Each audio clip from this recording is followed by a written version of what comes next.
for the next success story. I hope I am audible. Just confirm. Participant next success builder. Nidhi Shukla with very nice clapping. Very much welcome, Nidhi.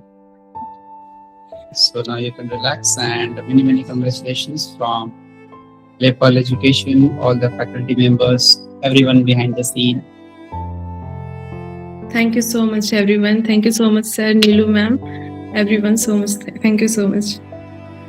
तो आपकी जो journey रही है काफी struggleful रही है और वो इसलिए sir. क्योंकि आप एक जॉब में Yes, sir. और लोगों का कहना है भाई एक बार जॉब लग गया ना फिर कहाँ टाइम मिलता है, जॉब वाले कहाँ पढ़ाई कर पाते। तो इस Yes, sir. मिथ को आपने ब्रेक किया है और मुझे पता है कि आपका एक ऐसा जॉब है जिसमें 24 आवर एंगेजमेंट है। Yes, sir. Right, Residential. तो रेजिडेंशियल स्कूल में तो ये वास्तव में बहुत मुश्किल रहा होगा, तो आप उसको बिट बाय बिट शेयर करेंगे ताकि जो भी आपका वीडियो देखे उसको लगे कि ये पॉसिबल है, कुछ भी possible, anything is possible. Sir, thank you so much. First of all, good afternoon to everyone. My name is Nidhi Shukla and I am from Lucknow, Uttar Pradesh, and presently I am working as TGT English in Eklavya Model Residential School, Khandwa, Madhya Pradesh. Sir, जैसे आप बोल रहे हैं कि मतलब मैंने job करते करते ये पढ़ाई कंटिन्यू करी है और क्वालिफाई किया है एग्ज़ाम को, तो सर ये मेरे खुद के लिए भी बहुत बड़ी एक मोटिवेशन की बात है, क्योंकि ऐसा नहीं है सर कि मैंने पहले कोई एग्ज़ाम्स क्वालिफाई नहीं किए हैं या फिर मतलब सर अभी भी मैं जॉब में हूँ, मतलब किया है मैंने पहले भी, लेकिन मैं थोड़ा सा अपना मतलब इंग्लिश का बैकग्राउंड बताना चाहूँगी। जैसे कनिका मैम ने एक चीज़ बताई तो काफ़ी सिमिलर सा मेरा भी है।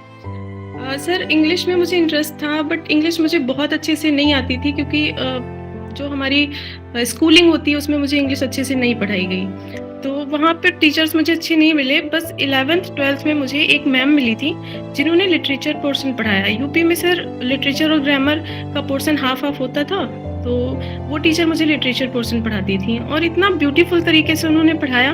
वो उसी साल लखनऊ से गाँव आई थी, मैं गाँव में रहती थी तब, तो उन्होंने हमारा स्कूल ज्वाइन किया और उनके साथ पढ़ते पढ़ते मुझे 2 साल में इतना इंटरेस्ट आया मतलब पढ़ने में, लेकिन ग्रामर के लिए हमारे यहाँ कोई टीचर नहीं था, तो ग्रामर का बेस मेरा बेकार ही था।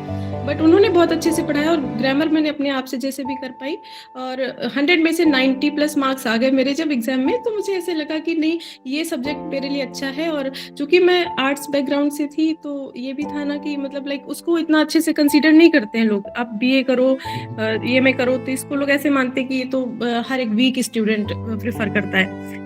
तो ये एक सब्जेक्ट ऐसा था जो मुझे ऐसा लगता था कि जैसे मैथ्स होता है, साइंस होता है, तो मेरे पास वो नहीं है, बट मेरा सब्जेक्ट ऐसा है, इंग्लिश के लिए फैसिनेशन होता है बहुत ज़्यादा लोगों में, तो मुझे लगता था मुझे एटलीस्ट इसको तो परस्यू करना चाहिए, आगे इसको लेकर जाना चाहिए।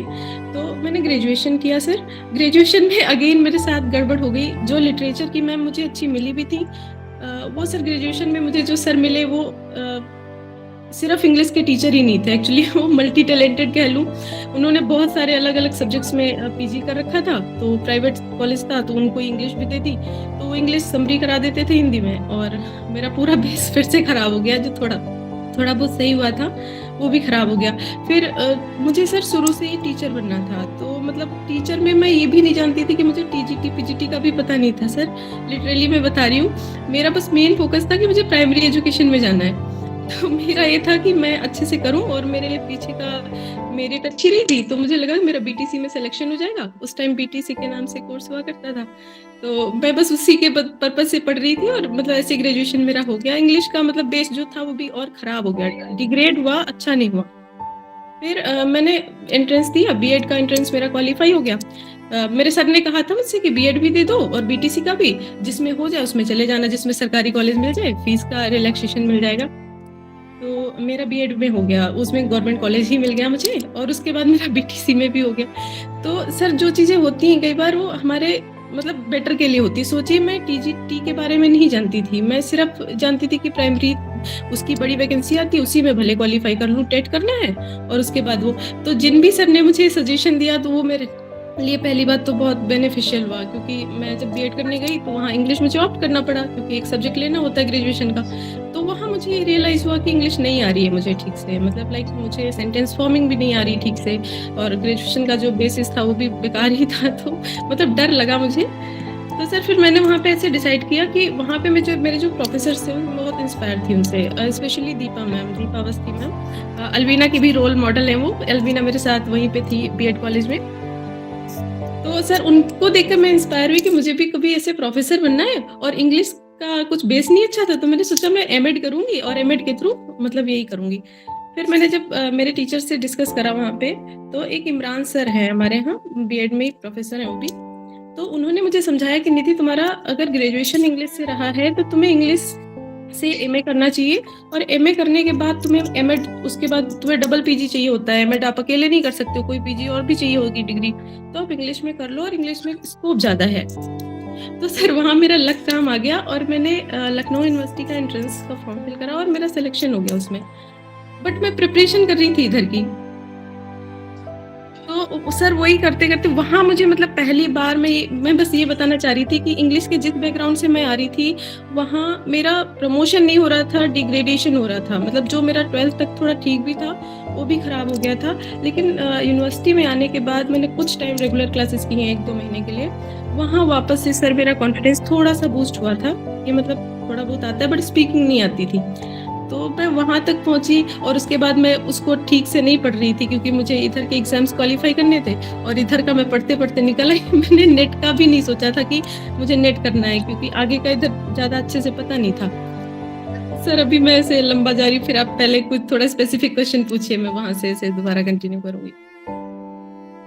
Okay, no issue. आप सही बता रहे थे। तो यहाँ पे जब आपने देखा कि आपका जो क्वालिटी ऑफ एजुकेशन डाउन हो रहा था, तो वहाँ से फिर कैसे अपलिफ्ट किया आपने? हाँ सर, तो वहाँ से मेरे साथ ऐसे हुआ कि सर जब मैं यूनिवर्सिटी में गई, तो आप ये समझिए मेरा इंग्लिश स्पीकिंग का बैकग्राउंड कभी का नहीं रहा, मेरा हिंदी मीडियम रहा और इंग्लिश एज अ सब्जेक्ट ही पढ़ा है मैंने।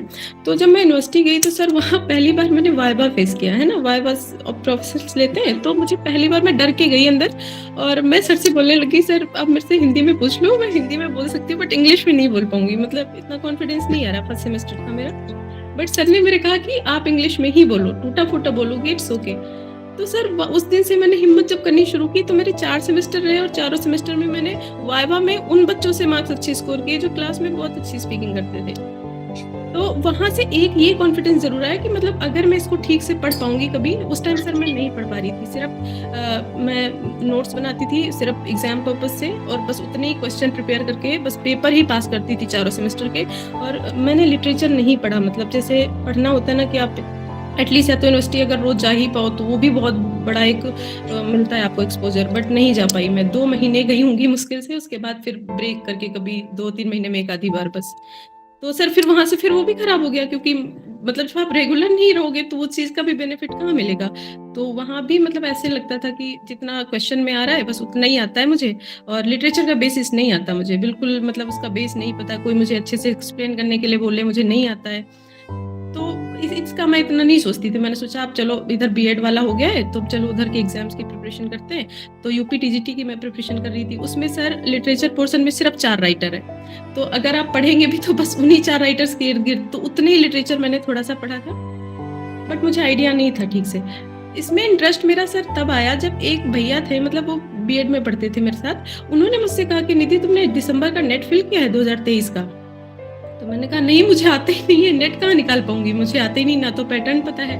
तो उन्होंने मेरे से जबरदस्ती करी और कहा कि तुम एक बार दे दो, कई बार ट्रायल मोड में भी निकल जाता है, और तुम टेट की प्रिपरेशन कर रही हो, अगर फर्स्ट पेपर ठीक होगा तो हो सकता है निकल जाए। सिर्फ उनके कहने से, सर मैं ईडब्ल्यूएस कैटेगरी से बिलोंग करती थी, तो उस टाइम मैंने फीस रिलैक्सेशन, मेरा मेन पर्पज बता रही हूँ मैं, सर फीस रिलैक्सेशन के लिए मैंने उस कैटेगरी से फॉर्म फिल कर दिया कि ठीक है दे आऊंगी, मतलब आता जाता कुछ नहीं, एक सिंगल डे मैंने प्रिपरेशन नहीं की।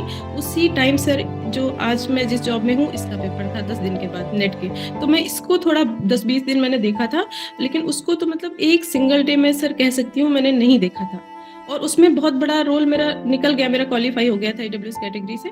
लेकिन उसमें सर मेन रोल मेरा फर्स्ट पेपर का रहा था, क्योंकि फर्स्ट पेपर थोड़ा ठीक था उस टाइम, मैथ्स वगैरह पढ़ती थी तो क्वालिफाई हो गया था। बट सर वहाँ के बाद मेरी जॉब लग गई, नेक्स्ट मंथ ही मेरी जनवरी 2024 में सिलेक्शन हो गया था मेरा इस जॉब में। उसके बाद से सर मतलब ऐसे आता था कि खुश तो थी मैं कि मेरा नेट निकल गया है, ठीक है, मतलब कहने के लिए तो हो गया है कि नेट है। फिर असली में मुझे तब पता चला जब मेरी जॉब लग गई और मैं यहाँ आई, तो मुझे पता चला कि जब आप ईडब्ल्यूएस कैटेगरी से नेट निकालते हो और किसी भी स्टेट पे वैकेंसी आती है तो आप जनरल में फाइट नहीं कर सकते अगर आपने कट ऑफ क्वालिफाई नहीं करी है। उस दिन सर मुझे इतना ज्यादा दुख हुआ, मतलब इस जॉब के बाद कॉन्फिडेंस आ गया था कि अगर मैं पढ़ूंगी तो कल मेरा सिलेक्शन आगे बड़ी पोस्ट पे भी हो जाएगा कभी। तब मुझे सर इतना दुख हुआ, इतना भयानक दुख हुआ कि ये क्या हो गया, मतलब ये तो सिर्फ एक मजाक हो गया कि मेरा क्वालिफाई भी और किसी काम का भी नहीं है। फिर धीरे धीरे मुझे रियलाइज होना शुरू हुआ कि जब तुमने पढ़ा नहीं था एक भी दिन, तो भगवान ने सिर्फ उस टाइम तुम परेशान थी इसलिए शायद निकाल दिया होगा कि थोड़ा तुम्हें मोटिवेशन मिल जाए, लेकिन तुमने मेहनत नहीं की तो इसलिए तुम्हारा नहीं निकला है। तो ये चीज मुझे लगी थी सर वहाँ पे। तो उसके बाद फिर यहाँ आई सर, जॉब नहीं थी, रेजिडेंशियल स्कूल है, 24 घंटे की ड्यूटी रहती है, सुबह आप पढ़ाने जाते हो, फिर वापस आओ, फिर थोड़ी देर बाद आपकी रेमेडियल क्लासेस, फिर हॉस्टल ड्यूटी, बहुत सारी चीजें ऐसे चलती रहती हैं। तो मतलब लाइक ऐसे टाइम नहीं मिलता है, तो मेरा भी 1 साल ऐसे ही निकल गया। फिर सर आपसे मेरा जुड़ना हुआ अलवीना की हेल्प से, अलवीना मैम की हेल्प से। अलवीना एक्चुअली उसने स्टेटस लगाया था सर पिछले 15 जुलाई को, जब आपने अपना कोर्स लॉन्च किया होगा शायद। तो मैं इसी तलाश में थी कि मुझे कोई ऐसा ट्यूटर मिल जाता है या कोई ऐसा जो मुझे थोड़ा गाइड करे और मेरा बेस थोड़ा सही हो जाए। तो उसी के थ्रू फिर मैं आपसे जुड़ी थी और ये जर्नी आपके साथ फिर कंटिन्यू रही मेरी।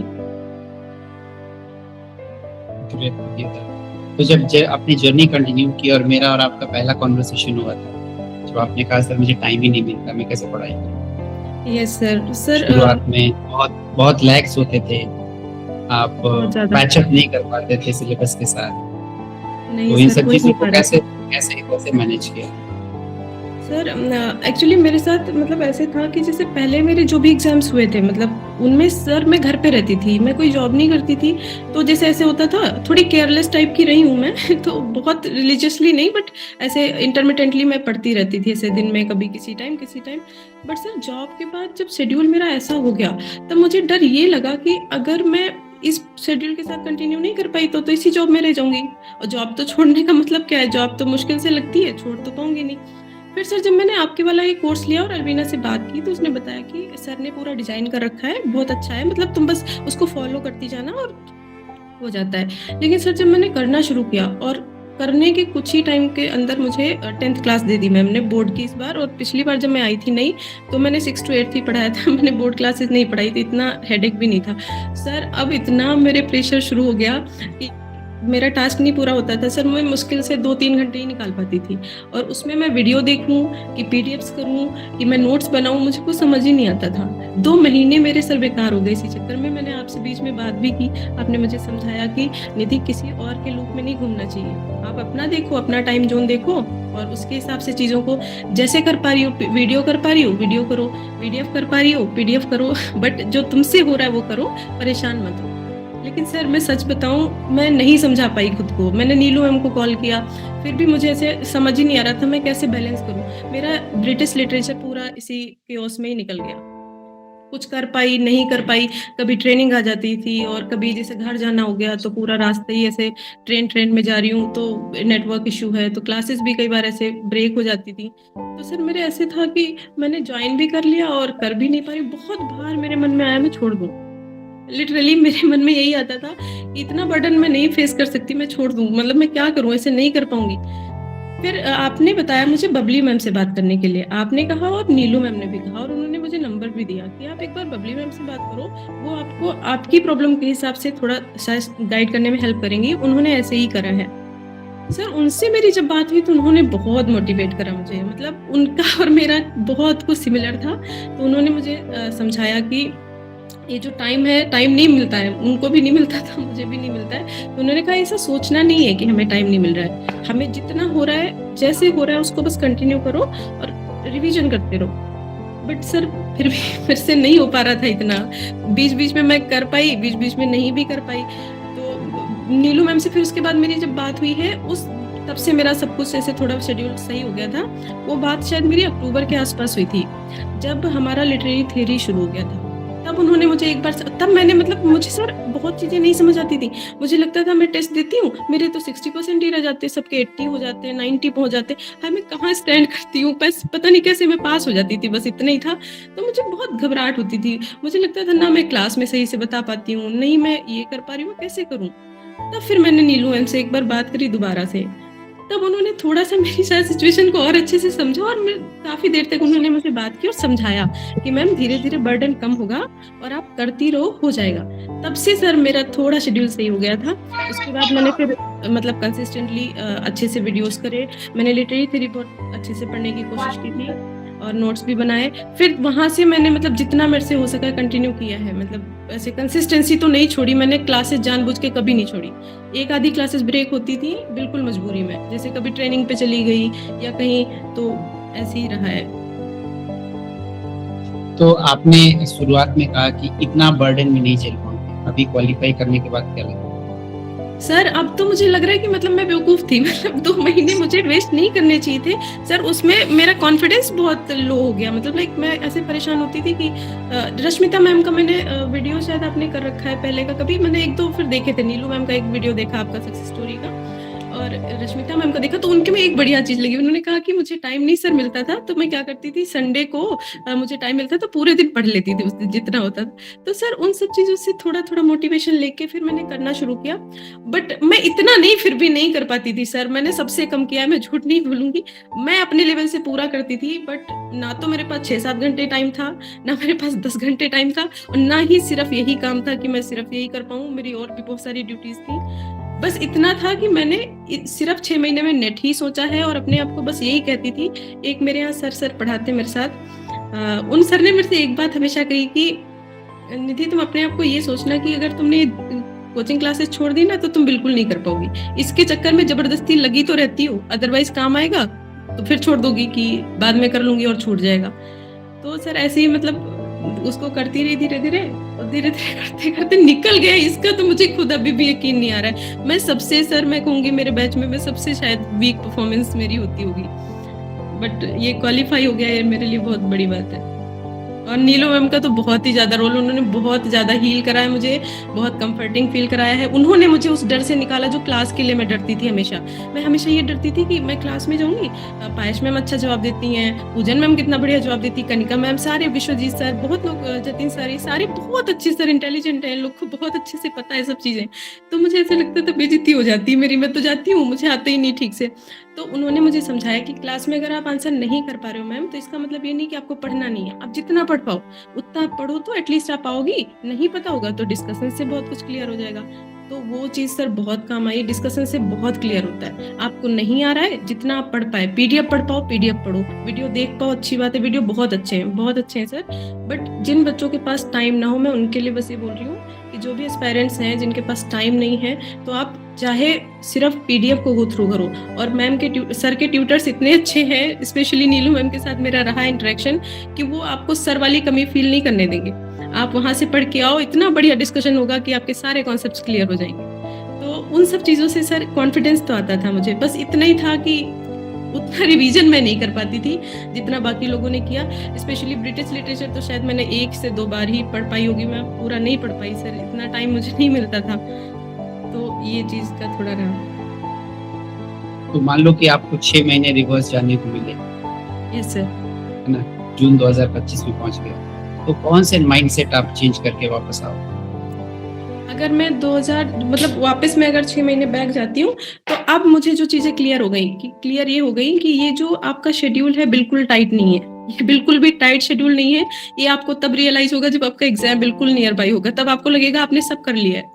अब तो बस आपको सिर्फ, और रिवीजन का भी ऐसा पैटर्न आपने बढ़िया बना रखा है कि आपको हर वीक रिवीजन करना है, हर मंथ रिवीजन करना है, बार-बार रिपीटेडली क्वेश्चन वही उसी पोर्शन से आते रहते हैं, तो आपका रिवीजन होते रहता है।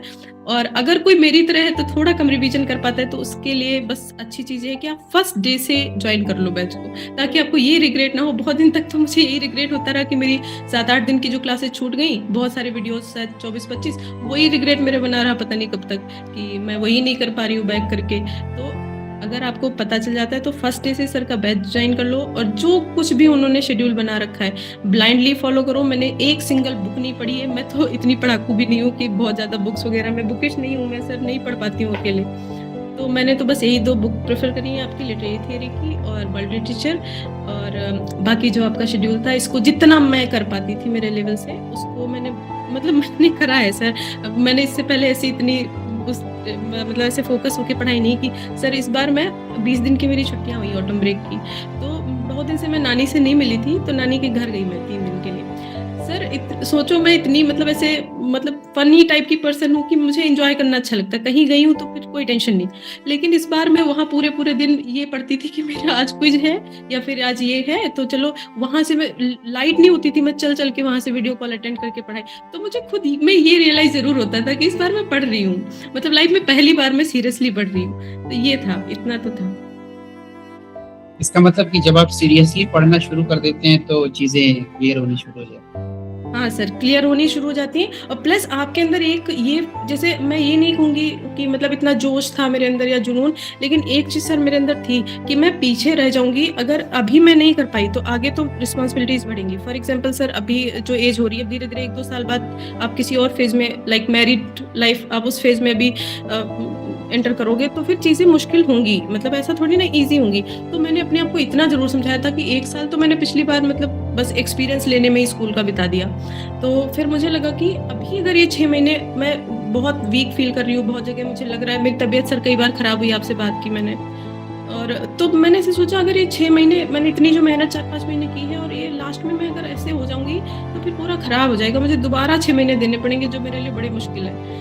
तो फिर मैं यही सोच के सर करती रहती, जितना मेरे से होता था उतना मैं करती रहती थी। और नीलू मैम से तो मैं ये भी कहती थी अभी लास्ट में कि मैम मैं क्या करूँ? जैसे मैम सबसे ऐसे पूछती थी कितना हो रहा है आपका, कितना नहीं? तो मैं कहती थी मैम मेरा सबसे कम हो पा रहा है। तो मैम कहे फिर भी आप कंटिन्यू करो। मैं कहती थी मैं कैसे मोटिवेशन लाऊँ मैम? मेरा तो होता ही नहीं है, टास्क भी उतना नहीं कंप्लीट सही से होता है। मैं बस एक बार देख पाती हूँ। बट सर ये सारे मोटिवेशन और सब चीज़ों की हेल्प से वहाँ पे गई। डर तो बहुत लग रहा था, बट इतना अच्छा स्कोर आएगा ये कभी एक्सपेक्ट नहीं किया था कि मैं जनरल कैटेगरी से विदाउट एनी रिजर्वेशन मैं 1 नंबर से रह गई हूँ सिर्फ जीआरएफ से।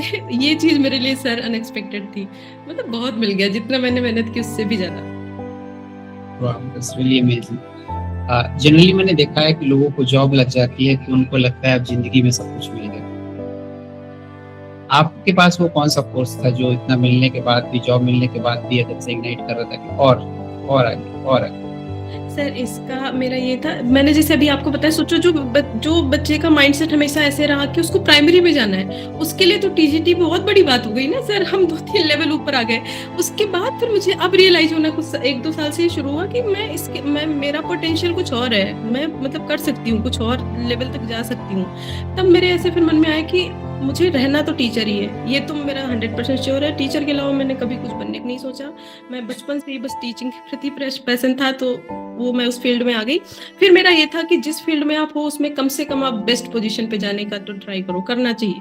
ये हर किसी को करना चाहिए। आप जहाँ पे हो अगर स्टिक रह गए तो ऐसा नहीं है कि वहाँ चैलेंजेस नहीं आएँगे। सर आज मैं टीजीटी इंग्लिश हूँ, ऐसा नहीं है कि यहाँ पढ़ाई का पैटर्न सेम रहेगा, हमेशा सब कुछ सिमिलर रहेगा। हर दिन सर नए चैलेंजेस आते हैं, नए-नए इनोवेशंस होते हैं, टेक्नोलॉजी आती है, सब कुछ नया सीखना पड़ता है हर दिन। तो जब यहाँ इस लेवल पे मुझे ये करना है तो क्यों ना मैं इसका सबसे टॉप मोस्ट लेवल पे वहाँ पे जाने की एटलीस्ट ट्राई तो कर लूँ। नहीं होगा तो देखा जाएगा, बट पूरी कोशिश तो अपनी तरफ से करनी चाहिए। तो मेरा ये था कि टीचिंग में रहना है तो प्रोफेसर बनना है, ऐसे मेरा है ये थोड़ा-सा। मम्मी की भी मेरी इच्छा है कि मैं प्रोफेसर बनूँ, तो सर इसलिए मेरा ऐसे मोटिवेशन था। नहीं तो जॉब तो अच्छी है, ऐसी कोई बुराई नहीं है, तो इसीलिए मैं पढ़ रही थी। किसी भी मंजिल को पाने के लिए कंसिस्टेंट मोटिवेशन होना बहुत ज़रूरी है। यस तो सर। आपके अंदर वो इंट्रिंसिक था या एक्सट्रिंसिक था? बाहर से कोई मोटिवेट करता था या अंदर से अपने आप? सर अपने अंदर से बहुत ज़्यादा। बस ये है कि मैं सर मैनेज नहीं कर पा रही थी। आपको सर बहुत सारी चीज़ें पता है, मैं बीच में बहुत सारा स्ट्रेस लेवल भी मेरा कई बार हाई हुआ था। बहुत सारी चीज़ें सर होती हैं आपकी लाइफ में, ऐसा नहीं है कि हर चीज़ स्मूथ होती है। जॉब लगने के बाद भी बहुत सारे प्रेशर्स होते हैं। तो सर सबसे मेन चीज़ होती है अगर आपका इनर मोटिवेशन, अगर सिर्फ कोई बाहर का व्यक्ति मुझसे कहता कि तुम्हें प्रोफेसर बनना है इसके लिए पढ़ो, तो मैं कभी शायद इतने अच्छे से नहीं पढ़ती। बट वो तो मेरा अपना मैं खुद को प्रूव करने के लिए खुद चीजें करती हूँ कि मतलब मैं खुद को अपने आप को मतलब रियलाइज कराने के लिए कि अच्छा तुम्हारी ये जॉब लग गई तो कभी किसी को ये ना लगे कि हो सकता है लगी थी। तो आगे बढ़ो, मतलब हर एक फेज को पार करने की कोशिश करो जो तुमसे रिलेटेड है, जिसमें तुम जाना चाहती हो। तो सर ये मेरा मेन बैरियर था कि मतलब नेट ही नहीं है, बताओ तो मैं आगे कैसे बढ़ूंगी। तो अब ये क्लियर हो गया है, तो अब मुझे लगता है कि अगर मैं ठीक से करूंगी तो बहुत कुछ हो सकता है आगे। Very true, very true. अक्सर कहा जाता है कि आपकी मंजिल जरूरी नहीं है, मंजिल को पाने के लिए जो रास्ता है वो रास्ते में आप क्या से क्या बन जाते हो वो जरूरी है। तो इस पूरे रास्ते में आप कहाँ थी, क्या से क्या क्या डेवलप कर लिया? सर मैं ये कहूंगी कि मैं एक तरफ खुद को फॉर्चुनेट मान रही हूँ, एक थोड़ा सा अनफॉर्चुनेट मान रही हूँ कि मैं आपसे पहले नहीं मिली, मुझे आपके बारे में कुछ नहीं पता था सर। लेकिन अगर मैं पहले मिल गई होती तो शायद ये सक्सेस स्टोरी आज की नहीं होती, 1-2 साल पहले की होती। सर आपकी बुक मैंने मतलब जिस दिन मैंने आपकी बुक पढ़ी थी सर, मुझे इसका ये भी नहीं आइडिया था कि मतलब ये कैसे करो कैसे नहीं प्रिपरेशन। वो सारी ऑथेंटिक बुक्स इतनी बड़ी बड़ी बता देते हैं सर, हर पोर्शन के लिए अलग। तो मैं इतनी बुकिश नहीं हूँ, मैं नहीं पढ़ पाती हूँ सर, इतना नहीं पढ़ पाती हूँ अपने आप से। तो फिर आपकी मैंने बुक मेरे जो पीजीटी इंग्लिश है यहाँ पे, उन्होंने मुझे सजेस्ट करा, मुझसे कहा कि आप वो मंगा लो, एक वर्ल्ड लिटरेचर इन फिस्ट आती है, तो आपको 10 जगह भागना नहीं पड़ेगा, ब्रीफ में नोट्स मिल जाएंगे। वो सर मैंने जून में ही मंगा ली थी, मैं जून में घर गई थी, छुट्टियां थी तो मैंने मंगा ली थी। तो सर उसको जब मैंने पढ़ा तो मुझे लगा यार, तब पहली बार मुझे लिटरेचर इजी लगा कि बुक से भी पढ़ सकते हो, अगर आपको कोई नहीं भी पढ़ाए तो इससे भी पढ़ सकते हो। फिर उसके बाद मेरा लक बहुत अच्छा था कि नेक्स्ट मंथ ही आपके बारे में मुझे पता चल गया कि आपकी कोचिंग क्लासेस भी चलती हैं, वो भी अलविना के थ्रू चला पता। तो वो सर ज्वाइन करने के बाद इतनी मिरेकुलस जर्नी रही है मेरी। और आपको याद होगा मैंने ये भी कहा था कि सर अब आप मेरे से जुड़ गए हो तो पता नहीं मैं आपसे जुड़ गई हूँ, तो मुझे ऐसे लग रहा है कि अब शायद मैं लाइफ में बहुत कुछ पता नहीं क्या क्या अचीव करने वाली हूँ, ये फीलिंग आ रही थी मेरे अंदर। तो ये जर्नी मेरी इतनी ब्यूटीफुल रही है सर। अब मैं मिस करती हूँ उन क्लासेस को जिनको मैं बर्डन कभी समझा करती थी, अब मैं मिस करती हूँ 1 महीने से। सर इतना बढ़िया है कि पूरा आप बस टाइम का थोड़ा मुझे मैनेज करना मुश्किल हो गया था बीच में। आप आराम से बढ़िया अपना टास्क करके आओ, क्लास में डिस्कशन करो, इतना अच्छा लगता है, इतना बहुत अच्छा फील होता है। आप अपनी चीजें शेयर कर रहे हो, सामने से कुछ पता चल रहा है, सारे कॉन्सेप्ट्स क्लियर हो रहे हैं, बस डेट्स वगैरह याद करना थोड़ा मुश्किल होता है। बाकी ये सारी चीज बहुत बहुत अच्छी जर्नी है, सब कुछ वेल स्ट्रक्चर्ड है, आपको बस सिर्फ फॉलो करना है और कोई टेंशन लेनी ही नहीं है, और फर्स्ट पेपर नहीं छोड़ना।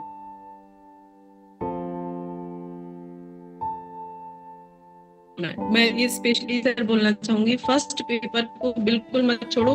मैंने गलती तो की, लेकिन वो गलती मेरी कैसे भी भगवान ने भरपाई करवा दी है, मेरे मार्क्स बहुत अच्छे आ गए उसमें। लेकिन आप लोगों से कि अगर उसके लिए अपीयर होंगे, अगर कभी भी चेंज पैटर्न में सर पेपर आ जाता है, मेरिट जरूर लो जाती है, लेकिन वहां पे आपके लिए जो सेवियर होता है वो आपका फर्स्ट पेपर होता है। अगर आप उसमें 30 to 35 मार्क्स ले आए और इधर आपका अगर थोड़ा डाउन भी हो जाता है, जब इस तरीके का सर जैसे इस बार भी न्यू ही पैटर्न था, बहुत अलग पैटर्न आ गया था, तो उसमें वो आपको सेवियर की तरह आपके लिए होता है। तो फर्स्ट पेपर शुरू से आप लेके चलो, और उसके लिए मैं कहूंगी नोट्स चाहे थोड़े ही पढ़ो, बट प्रीवियस ईयर क्वेश्चंस बहुत सारे सॉल्व करो, उसको लेकर चलोगे। और सर का अगर सर से कनेक्ट हो गए तो बेस्ट है, बस आराम से इनके शेड्यूल को आप फॉलो करते रहो। सर लास्ट मोमेंट तक आपकी हेल्प करते हैं। लास्ट का पूरे मंथ का आपने शेड्यूल बना के जब मुझे दिया था, उस दिन इतना रिलैक्स मुझे फील हुआ कि मैं बहुत परेशान हो रही थी इस मंथ को मैं कैसे यूटिलाइज।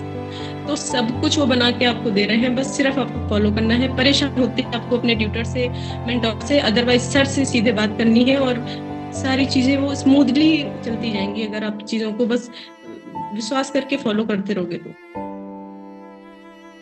True, very true.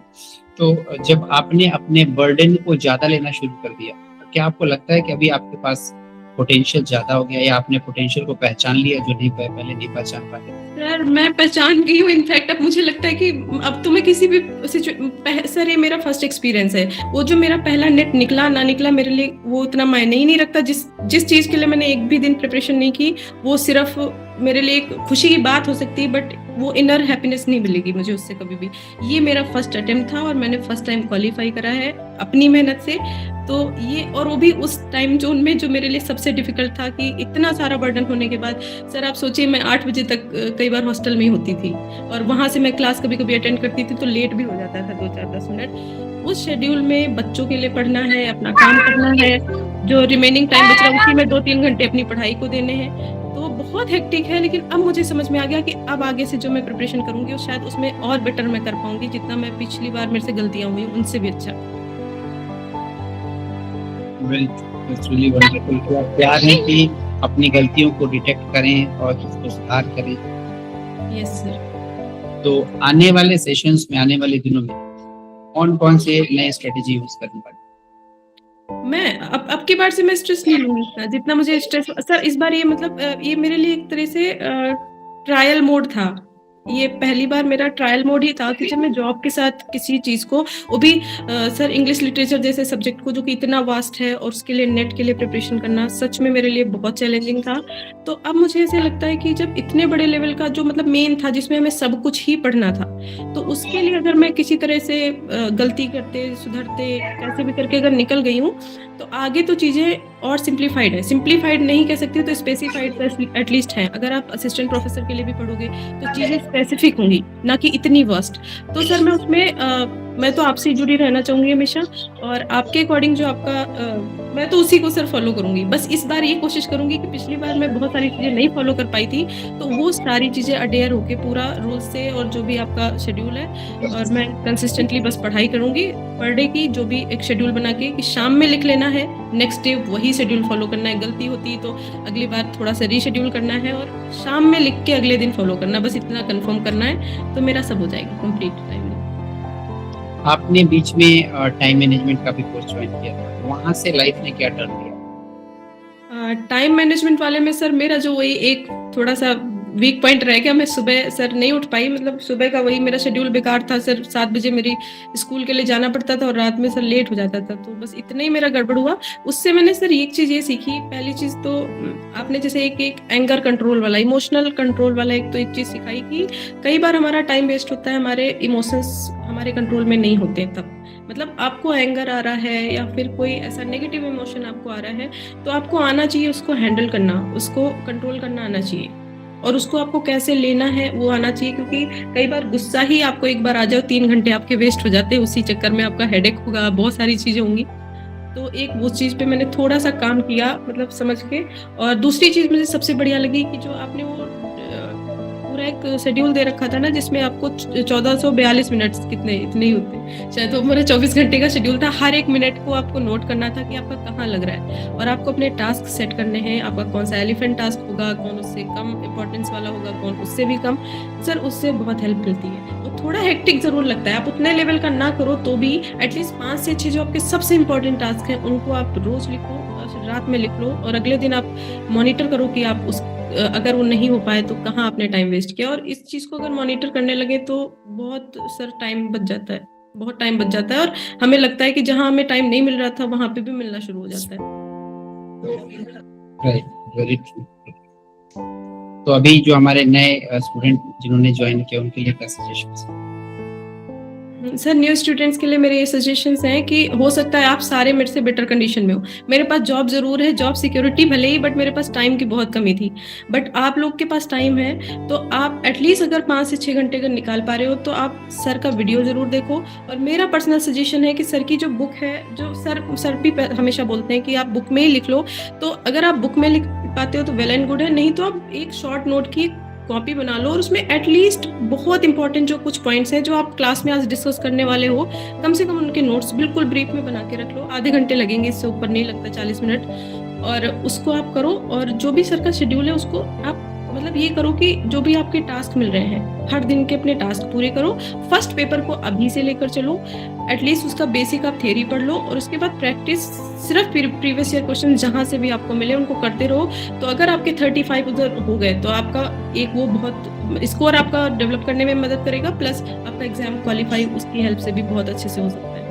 और इन चीज़ों को आप बस करते रहो, परेशान मत हो। जब आपको लगे कि ज़्यादा हमें टास्क मिल रहा है तो ऐसा नहीं है कि बहुत ज़्यादा परेशान हो जाना है, बाद में हमें फिर से टाइम मिलता है, हमें रिवीजन करने का टाइम मिलता है, क्लास में डिस्कशन होता है। कई बार जैसे मैम बहुत सारा टास्क दे देती थी तो नहीं हो पाता था, तो अगली क्लास में भी हम थोड़ा कंटिन्यू कर लेते थे। तो परेशान नहीं होना है, बस कंटिन्यू जितना आपसे होता रहे उतना आप करते रहो। बस क्लासेस मिस मत करो, क्लास तो एक भी हो सके तो ना मिस करो, बहुत अच्छी होती क्लासेस, तो बेस्ट है, डिस्कशन वो बहुत अच्छा है। तो मैं ये एक चीज समझ पाया कि आपके पास समय की कमी थी, Yes, लेकिन समय की कमी तो हर किसी के पास है।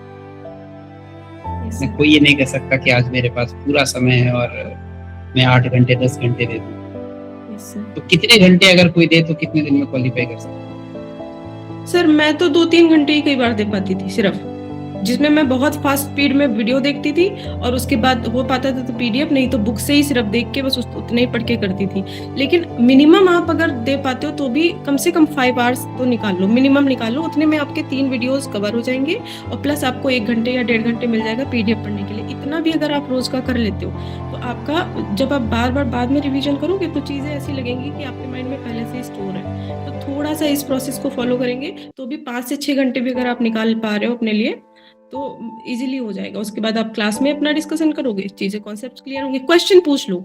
ये है जरूर कि आप डिस्कशन में सिर्फ इसलिए पार्टिसिपेट मत करो कि अटेंडेंस लग रही है, आप इसलिए पार्टिसिपेट करो कि आपके जो भी कॉन्सेप्ट्स आपको समझ में नहीं आए, मान लो आपने एक बार वीडियो देखा या सिर्फ पीडीएफ पढ़ा, आपको नहीं क्लियर हुआ तो एटलीस्ट आप जाओ और उस क्लास में पूछो।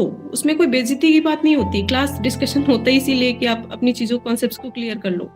तो उन चीजों को आप पूछो, जितना आप क्लियर होते जाओगे ना उतना इजी लगता जाएगा आपको। और सारे मॉक टेस्ट आप अटेम्प्ट करो, सारे एक मॉक टेस्ट अटेम्प्ट करो जितने भी मिलते जा रहे हैं, ताकि बर्डन भी फील ना हो और आपका आराम से सिलेबस कंप्लीट हो जाए। That's really great.